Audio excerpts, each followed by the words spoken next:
আজকে প্রথমবার আমি কুর্তি পরিয়া জিমে আইসি কত কিতা লেখা জিম করার লেখা নেই একদম না জিমে গিয়ে কুর্তি পরিয়া জিম করবার লেখা আজকে বিশ্বকর্মা পূজা উপলক্ষে আমি আইসি জিমে।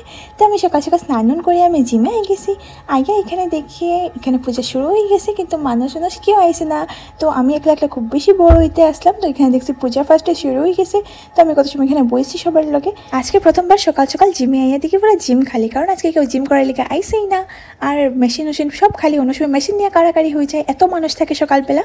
তো আমি কই এখানে বই আমি একটু কোমরের এক্সারসাইজ করিলে কিছু করার নাই যেহেতু। তো আমি এখানে রাউন্ড ঘুরলাম আর চিন্তা করলাম যে পূজা আই গেছে আর বেশি দিন বাকি নেই। আর এখানে একটা ছোট বাচ্চা লেগ প্রেস মেশিনের মধ্যে বদ আসল। তো আমি তারা কইয়া জানতে কিরম করতে লাগে, বাট তার পাওয়া এতই ছোটো আসলে যে পৌঁছাইতে আসল না। তারপর আমি এখানে বই একটু সময় অপেক্ষা করতে আসলাম। এমনি সময় তো বয়া যায় না কারণ মেশিনগুলো সবসময় এঙ্গেজ থাকে। তো এখানে আমি ডাম্বেলে উঠাই লইলাম, মেশিনও একটু ইউজ করি লইলাম।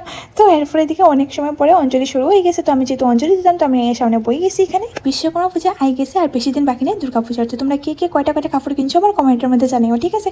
আমি কিন্তু এখনো কিনছি না একটাও। তো আমার এখনো শপিং শুরু হয়েছে না। আমার শপিং কিন্তু কালকের থেকে শুরু হইব, কারণ বিশ্বকর্মা পূজা না গেলে আমি শপিংই করি না। তো এখানে কিছুটা মেশিনের পূজা হওয়ার তারপরে এখানে স্যারের ছেলে ট্রেডমিল ইউজ করে। তো আমি তার দেখাইলাম যে কেমনে এখানে করতে লাগে। তারপরে পূজা শেষ হওয়ার পরে আমি আমার স্যারের লগে কয়েকটা ফটো তুলেছি। তো এই যে আমার স্যার। তো ফ্রেন্ডস তোমরা দিনটা আজকে কিরকম কাটলো? আমার তো সকাল সকাল খুব ভালোই কাটছে। তারপরে আমি ঘরে গেছি। তো আজকের ব্লগ অতটুকু কিরকম লাগছে কইও, ভালো লাগলে লাইক করে দিও। বাই।